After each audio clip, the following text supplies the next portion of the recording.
Bonjour à tous, bienvenue dans cette vidéo qui est la 6e vidéo de la série sur FreeRTOS appliqué au STM32.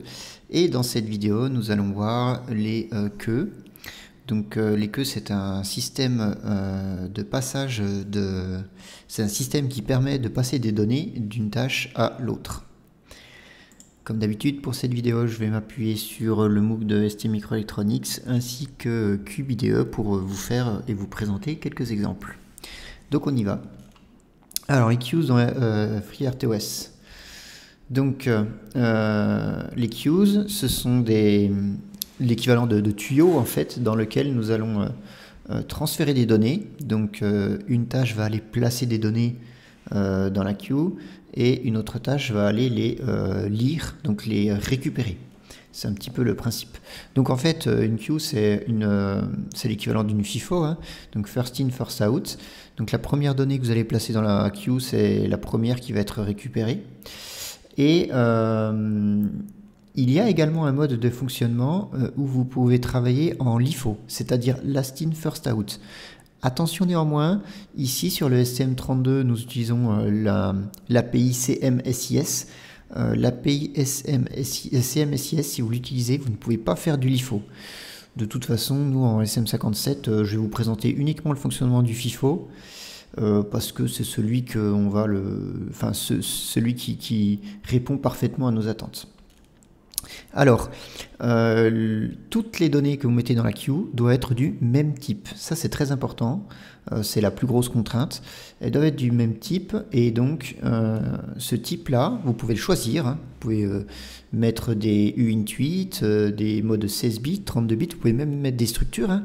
Vous pouvez très bien faire une queue de line message ou de can message. Les structures qu'on a vues ensemble en cours. Aucun souci. Tout ceci doit être bien évidemment fait pendant la création de la queue. Nous allons le voir ensemble. Donc ça peut être des variables, des structures, etc. Il y a une petite différence. Alors dans ce cours, je vais vous parler uniquement de queues qui concernent des messages, mais on peut aussi faire des queues avec des mails. Je ne vais pas en parler dans cette vidéo, mais néanmoins vous avez le document qui vous indique, qui vous présentera un petit peu ces mails, et également je vous rappelle que les tutoriels de ST Microelectronics en anglais sont disponibles, hein, qui sont plus ou moins l'équivalent des miens en français, et les mails sont expliqués. Donc nous on va voir uniquement les messages. Alors je vous l'ai dit, une queue c'est un tuyau, vous pouvez mettre dedans des variables, le type de la variable étant constant, mais vous pouvez mettre le type que vous voulez. Concernant la longueur, eh bien la longueur également, vous pouvez la choisir. Bien entendu, elle devra être fixée une bonne fois pour toutes lors de la phase de création. Ces queues, elles peuvent être utilisées, et enfin toute l'API qui concerne ces queues, ça peut être utilisé dans les critical sections, c'est-à-dire dans les interruptions bloquantes. Par le programme de base. Donc en fait, vous pouvez l'utiliser dans les interruptions de réception du CAN, etc., etc. Donc ça va être extrêmement utile. Et je vous rappelle que les tâches peuvent être bloquées quand une fonction queue, que ce soit récupérer le message ou écrire le message, est appelée et que celle-ci ne peut pas se réaliser. On va le voir avec l'exemple. Alors attention, hein, si vous utilisez plusieurs tâches qui se bloquent quand il reçoit ou ils envoient des données dans la queue, bien sûr c'est la tâche avec la plus haute priorité qui sera débloquée lorsque la variable sera disponible dans la queue ou sera disponible à envoyer dans la queue. Exactement comme pour les tâches classiques. Une queue au niveau de FreeRTOS, c'est l'équivalent d'une liste où il y a plusieurs paramètres, un petit peu comme un TCB pour une tâche. On ne va pas rentrer dans les détails, je vous ai mis un petit tableau ici si ça vous intéresse, où c'est que vous pouvez voir un petit peu tous les paramètres qui sont utilisés pour la queue et puis les configs également. Alors, un petit graphique hein, pour expliquer les propos là. Donc nous allons prendre deux tâches. Une tâche qui s'appelle sender et une tâche qui s'appelle receiver, et nous mettons en place une queue, et cette queue peut être utilisée par les deux tâches. Donc c'est le tuyau gris qui est représenté ici. Ici, cette queue a 4 emplacements, donc 4 cases. donc elle est de longueur 4. Et en fait, ce qui se passe, c'est que grâce à l'API CMSIS, vous avez une fonction qui permet de mettre un message dans la queue. Donc cette fonction s'appelle OS Message Put. Donc ici, par exemple, au début, la tâche qui s'appelle Sender va mettre un message dans la queue, donc message 1. Et à l'étape d'après, elle va mettre un deuxième message. Donc message 1 arrive dans la queue. Sender Task veut en remettre un autre. Eh bien, vu que la queue a 4 emplacements, eh bien, elle ne va pas écraser le premier message, elle va mettre ici. Okay. Et la tâche qui veut aller lire le message dans la queue, eh bien automatiquement, vu que la queue est une FIFO, first in, first out, eh bien c'est le message 1 qu'elle va récupérer en premier. Donc elle va, avec l'API OS Message Gate, elle va pouvoir récupérer le message et puis l'interpréter. Donc elle récupère une première fois le message, ensuite le message 1 disparaît de la queue et le message 2 arrive, et puis on peut le récupérer également. Et puis à la fin, en fait la queue elle est vidée. Alors, l'API, je me base ici sur CMSIS version 1. Donc pour créer une queue, tout va être fait graphiquement, je vais vous montrer dans un instant, mais il est toujours utile de savoir un petit peu quelles sont les fonctions en C qui sont générées et comment elles fonctionnent. Eh bien vous pouvez voir que c'est à peu près exact, enfin c'est pas à peu près, c'est vraiment similaire au task, c'est-à-dire qu'il y a un message pour créer la queue, donc il s'appelle OS Message Create, l'API, et il va renvoyer un handle de type OS Message Queue ID, ce qui vous permettrait d'avoir un handle sur la queue qui a été créée et pouvoir le placer en paramètre quand vous voulez faire votre get queue et votre send queue. Il faut envoyer en paramètre un OS Message Queue Definition qui est en gros le tableau que je viens de vous passer, que je viens de vous montrer, hop, juste ici, d'accord. Ce tableau-là va bien évidemment, nous, on va le remplir de manière graphique. Donc ça vous permet de créer la queue, et une fois que la queue est créée, vous pouvez l'utiliser. Donc ça, on va le créer dans le main avant le démarrage de FreeRTOS, OS Message Create, vous allez voir dans un instant. Et pour mettre un message dans la queue, eh bien, on utilise OS Message Put. Premier argument, le handle de la queue qu'on a créé. Deuxième argument, c'est l'item qu'on va envoyer. Et puis, donc là, ça dépend de la data que vous avez définie, le type de données que vous avez défini dans la queue. Et enfin, un timeout. Alors ça, c'est important, le timeout, parce que ça va permettre de ne pas réaliser cette fonction.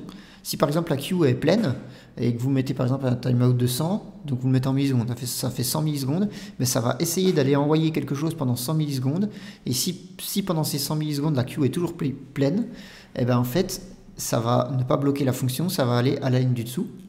Et bien sûr, on a un retour OS status et on pourra voir si on a eu une erreur ou pas, donc c'est-à-dire si on a bien pu mettre le message dans la queue ou pas. Ça c'est pour envoyer, et pour recevoir, eh bien c'est tout bête, on utilise OS Message Gate. OS Message Gate, il prend le handle de la queue et on met également un timeout. Donc là, par exemple, si la queue est vide et que vous essayez de get pendant 100, vous mettez 100, donc pendant 100 millisecondes, il va essayer de récupérer un message. Si la queue est vide pendant les 100 millisecondes, eh bien, il va renvoyer une erreur. Alors là, c'est pas OS Status qu'on récupère, c'est OS Event. OS Event, qu'est-ce que c'est? C'est une structure où dedans, il y a un OS Status plus la donnée que l'on récupérait. Enfin, vous allez peut-être vouloir détruire votre queue parce que vous n'en avez plus d'utilité. Vous pouvez utiliser OS Message Delete pour ce faire, et avec le handle de la queue qui a été créé au début. Alors ensuite, quelques petites fonctions un peu plus avancées. Vous voudriez savoir combien, si vous voudriez lire le message, le dernier message, celui qui va être lu en fait, vous voudrez récupérer la valeur, mais vous n'avez pas envie de la détruire de la queue. Vous voulez la garder. Donc en fait, vous voudriez voir un petit peu ce qu'il y a dedans. Sans avoir à intervenir. Ça peut être utile par exemple si vous faites des tasks de debug qui ne vient pas déranger la tâche principale qui elle récupère le message classiquement. Et bien avec OS Message Peak, vous pouvez faire ça. Ça fonctionne exactement comme le Message Gate, sauf que le message il restera dans la queue après, tandis que sur Message Gate on le récupère comme son nom l'indique, donc on l'enlève de la queue. Vous pouvez aussi avoir une fonction qui vous renvoie le nombre de messages qui est stocké dans la queue avec OS Message Waiting Peak. Et vous pouvez avoir l'espace. Donc là, c'est pour des raisons d'espace mémoire. et ça vous renvoie le nombre de places vides dans la queue. Voilà, à chaque fois. Alors, tout à l'heure, je vous ai dit que quand vous récupérez avec MessageGate, vous ne récupérez la structure qu'a renvoyée, en fait, ce n'est pas un OS status, c'est un OS event. Alors, qu'est-ce que c'est que ce OS event? Eh bien, c'est ni plus ni moins qu'une structure avec trois composants principaux. L'OS statut, donc ça c'est le classique, celui que vous connaissez depuis les tâches, et puis après deux unions. Alors, le premier union, il va nous servir à récupérer la valeur. Donc ici, dans V, vous récupérez la valeur du message. Et puis après, avec P, vous récupérez un pointeur. Et vous avez également des signaux. Voir le chapitre de FreeRTOS sur les signaux. Et vous avez une autre indication. Donc ça, c'est le message, en fait. Et ça vous indique qui avait mis le message dans la queue. Avec Mail ID et Message ID. Alors si vous utilisez le mode mail, vous allez utiliser Mail ID. Si vous utilisez le mode message, vous utilisez le Message ID. Et ça, en fait, ça va vous indiquer quel task a mis le message que vous dépactez dans la queue. Donc ça peut être utile. Par exemple, si vous faites une structure générique, line et can, c'est-à-dire les deux ont le même type de données, et vous voulez savoir si c'est une tramline ou une tramcan, vous pouvez regarder si c'est la tâche du line ou la tâche du can qui a mis cette valeur dans la queue. Oui, à propos de la valeur ici, vous pouvez la récupérer directement, vous pouvez récupérer un pointeur sur cette valeur. Donc pour récupérer le pointeur, vous mettez oseventName.value.p, donc c'est le point value.p, et pour récupérer la valeur directement, c'est .value.v. Voilà. Alors, on va passer sur une petite démo. Donc, j'ai ouvert QBDE et j'ai repris le code de la vidéo précédente qu'on avait fait sur les tâches. Donc, j'ai rouvert FreeRTOS. Je vous rappelle que je suis en CMSIS version 1. Et ici, je l'ai déjà fait. Je vais ajouter une queue ici. Hop. On peut voir que je l'ai fait, donc moi je vais pas mettre add, je vais double-cliquer là-dessus, voilà, et ça va me donner les paramètres que je rentre pour ma queue. Donc je l'ai appelé, moi je l'ai appelé myQueue1, j'ai laissé par défaut. J'ai mis une taille au hasard, j'ai mis 256, donc il y aura 256 éléments dans ma queue, et un élément est de type uint8, donc il y aura 256 octets. Elle va occuper 256 octets ma queue. Okay. Je peux l'allouer soit dynamiquement, soit statiquement, je vais l'allouer ici dynamiquement. J'appuie sur OK. Et puis c'est à peu près tout ce que j'ai fait. Alors j'ai renommé avant, si vous regardez la vidéo d'avant, il y avait la première tâche s'appelait défaut task et la tâche numéro 2 s'appelait task 2 je crois. J'ai renommé receiver et sender. Par contre j'ai pas renommé les entry functions ici. Donc ne soyez pas étonnés, quand on regardera le code C, elles vont toujours s'appeler stardef et starttask. Pourquoi j'ai fait ça? Parce qu'en fait en renommant, si je régénère le code, si je renomme pas, comme ça, en générant le code, ça va effacer tout le code que j'avais fait dans Receiver et dans Sender. Ok, donc je vais passer, je génère, je l'ai déjà fait, donc je ne vais pas le refaire, mais vous le ferez à la maison. Ok, et voilà ce qui a été généré. Alors, on va déjà aller tout en haut. On voit qu'on a un handle qui est ici, OS Message QID, qui s'appelle MaQ01 handle, excusez-moi. Et si je vais naviguer dans le programme principal, je vois mes deux tasks qui ont été créés et je vois ici ma queue qui est créée. Donc avec OS Message QDef, myQ01, donc le handle. Pardon, là je prépare la structure que je vais envoyer pour créer la tâche. Donc avec OS Message QDef, myQ01, 256 et c'est des uint8 que je veux à l'intérieur. Et pour créer la queue, donc OS Message Create, ça va me renvoyer myQ01 handle, donc mon handle. OS Message de myQ01, donc c'est exactement ce que j'ai fait là, et ça crée la queue automatiquement. Donc ça, je vous rappelle, c'est fait automatiquement parce qu'on a rempli la partie graphique. Et puis après, eh bien, dans mes deux tâches, je peux utiliser message put et message gate. Alors on va faire un petit exemple. Vous vous souvenez, si vous prenez la vidéo de la dernière fois, sur les tâches, j'avais fait les printf ici. Avec des OS délais et des HAL et de délai. Je vous avais expliqué tout ça. Alors, la tâche par défaut, ce que j'ai fait, c'est que j'ai fait un message put. Le handle, c'est le handle qui a été fait lors de la création de la tâche, qui m'a été renvoyé, donc myQ01 handle. Alors moi j'ai décidé d'envoyer la valeur 0x1 et puis on va prendre un timeout de 100 millisecondes. Donc qu'est-ce que va faire cette tâche? Elle va faire une boucle infinie en faisant un printf, en mettant 1 dans la queue, en essayant de mettre 1 dans la queue pendant 100 millisecondes, et ensuite une tempo de 1, et ensuite une tempo qui est débloquante, donc qui va appeler le scheduler pour pouvoir faire un changement de contexte, un changement de tâche avec OSDelay de 1 seconde. Et puis de l'autre côté, eh bien, on va avoir notre récepteur, et notre récepteur, on va recevoir le message, donc c'est la tâche numéro 2. Je crée une variable locale de type OSEvent, donc la structure que je viens de vous présenter lors du cours. Je vais faire un printf pour dire qu'on a tâche 2. Je fais un délai de 50 millisecondes le temps que le printf se fasse correctement. Je vais récupérer la valeur, donc readValue, la revalue, c'est égal à OSMessageGate. Je mets le handle de la queue sur lequel je veux récupérer et un timeout en millisecondes. Alors là, j'ai choisi 2000. Pourquoi j'ai choisi 2000? Parce que là, du coup, avec cette boucle, c'est toutes les secondes que ça va envoyer. D'accord? Donc, je vais mettre un timeout plus grand que la fréquence à laquelle je mets quelque chose. Comme ça, si jamais il n'y a encore rien du tout, eh ben, ça va attendre assez longtemps pour que lui ait le temps d'en mettre un. Donc là, j'ai attendu 2 fois plus. J'ai pris une bonne ceinture de sécurité. Et une fois qu'on a reçu cette valeur, ben, je vous propose de l'afficher en printf. Donc printf %d et puis c'est revalue.value.v puisque c'est la valeur de la value que je veux afficher.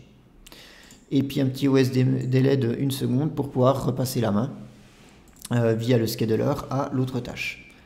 Ok, et eh bien je vais charger le programme et je vous présente Putty ici. Alors on va attendre un petit moment. Voilà, c'est parti. Donc qu'est-ce qu'on voit? On voit qu'il écrit task_def, ensuite task2 et ensuite 1.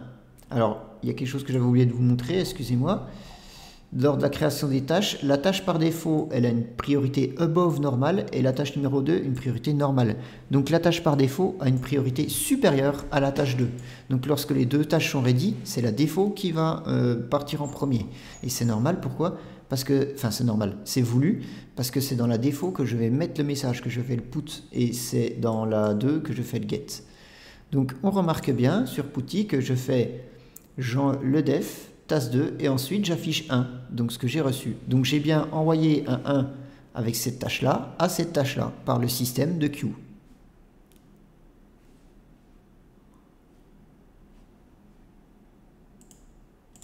Voilà, c'est tout pour les queues. Donc vous avez vu, hein, c'est un fonctionnement assez simple. Pour résumer, c'est un tuyau de longueur réglable. Vous pouvez mettre des éléments dont vous pouvez choisir le type. Donc finalement, on choisit et le type et la taille. Donc c'est fort utile pour passer d'une tâche à une autre. Vous pouvez également le faire depuis une interruption. Je vous remercie.